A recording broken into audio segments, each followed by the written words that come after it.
Bismillahirrahmanirrahim. Assalamualaikum warahmatullahi wabarakatuh. Alhamdulillahirabbil alamin. Wabihi nasta'in ala umurid dunya waddin. Wassalatu wassalamu ala Rasulillah wa ala alihi wa sahbihi wasallam. Amma ba'd. Abdullah bin Aun berkata bahwa salafus salih terdahulu apabila bertemu mereka saling berwasiat, dan apabila mereka tidak bertemu mereka saling menulis 3 perkara yang sangat penting. Pertama, man amila li akhiratihi kafallahu amra dunyahu. Siapa yang ia lebih fokus terhadap kehidupan akhiratnya, yang ia beramal untuk kehidupan akhiratnya, maka Allah akan cukupkan urusan dunianya. Kedua, man aslaha sariratahu aslahallahu alaniyatahu. Siapa yang memperbaiki batinnya, Allah akan perbaiki lahirnya. Ketiga, man aslaha ma bainahu wa bainallahi aslahallahu ma bainahu wa bainan nas. Siapa yang memperbaiki hubungan ia dengan Allah, Allah akan perbaiki hubungan ia dengan manusia. Sungguh, 3 perkara yang agung. Pertama, siapa yang lebih fokus untuk kehidupan akhiratnya, maka Allah akan cukupkan urusan dunianya. Artinya, hatinya hanya mengharapkan kehidupan akhirat. Bahkan ketika ia melaksanakan aktivitas dunia pun, yang ia harapkan adalah akhirat, berupa pahala di sisi Allah Subhanahu wa Ta'ala. Di hatinya, ia mengharapkan pahala dari setiap aktivitas-aktivitasnya.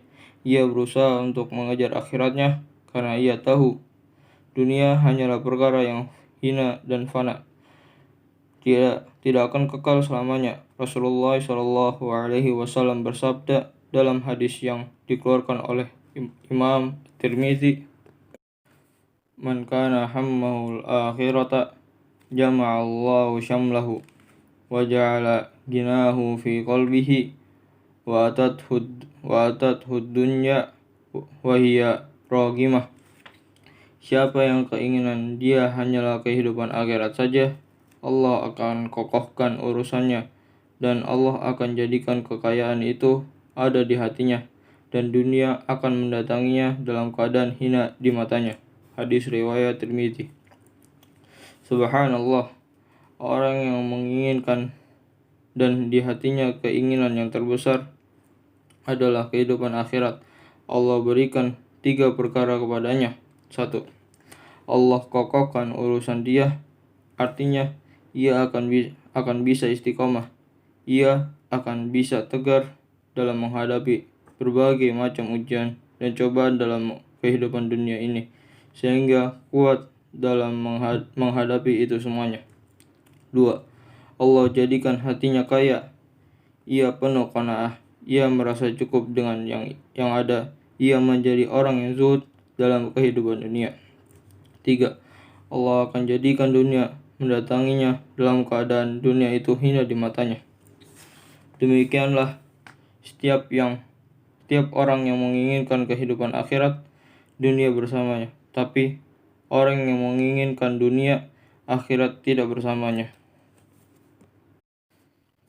Kita lihat orang yang mencari dunia, yang cinta dunia, yang hatinya hanya menginginkan kehidupan dunia. Ia berpaling dari kehidupan akhirat. Ia senantiasa berusaha lari dari perintah Allah. Bahkan mereka meremehkan syariat Allah. Tapi orang yang menginginkan akhirat, ia tetap diberikan oleh Allah dunia. Allah berikan kepadanya nikmat dunia. Bahkan nikmat dunia itu tidak mengurangi pahala ia nanti di akhiratnya. Kedua, siapa yang memperbaiki batinnya, maka Allah akan perbaiki lahirnya. Orang yang memperbaiki batinnya atau lahirnya, rahasianya dengan Allah. Pasti Allah akan perbaiki lahirnya, di mana ia berusaha berpikir bagaimana membeningkan hatinya dari berbagai macam perkara yang bisa menghancurkan agamanya. Ia bersihkan dari kesyirikan. Ia bersihkan dari mengagungkan selain Allah. Ia bersihkan dari hatinya dari penyakit-penyakit yang bisa merusak, penyakit syahwat, penyakit syubhat, penyakit dengki, dan kesombongan. Penyakit-penyakit yang lainnya, yang tentunya mengakibatkan ia tidak selamat dalam kehidupan akhiratnya. Maka ia berusaha memperhatikan tentang kebaikan dan kebeningan hatinya.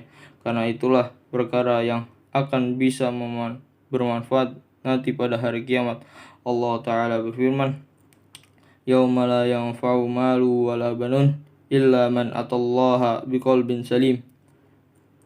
Pada hari kiamat tidak akan bermanfaat harta dan anak-anak kecuali orang-orang yang datang kepada Allah membawa hati yang selamat. Quran Surat Asy-Syura. Ia hati yang selamat daripada cinta dunia yang berlebihan, hati yang selamat dari mengagungkan selain Allah, hati yang selamat daripada mengikuti syahwat dan hawa nafsu. Merekalah yang akan selamat nanti pada hari kiamat. Karena keselamatan kita di hari kiamat tergantung keselamatan hati kita. Kemudian perkara yang ketiga, yang para salaf terdahulu saling berwasiat sesama mereka, yaitu siapa yang memperbaiki hubungan dengan Allah, maka Allah akan perbaiki hubungannya dengan manusia. Memperbaiki hubungan dengan Allah yaitu dengan cara memperbaiki ibadah kita kepada Allah, memperbaiki kekhusyuan dalam salat kita, memperbaiki lurusnya ibadah kita. Kita berusaha supaya hati kita selalu mengingat Allah. Orang yang memperbaiki zikirnya, pasti Allah akan selalu ingat kepadanya. Sebagaimana Allah berfirman, Fadkuruni azkurukum washkuruli wala takfurun. Karena itu, ingatlah kamu kepadaku, niscaya aku ingat pula kepadamu, dan bersyukurlah kepadaku, dan janganlah kamu mengingkari nikmatku. Quran Surat Al-Baqarah. Apabila Allah ingat kepada kita, pasti Allah akan berikan kepada kita berbagai macam bantuan dan pertolongannya.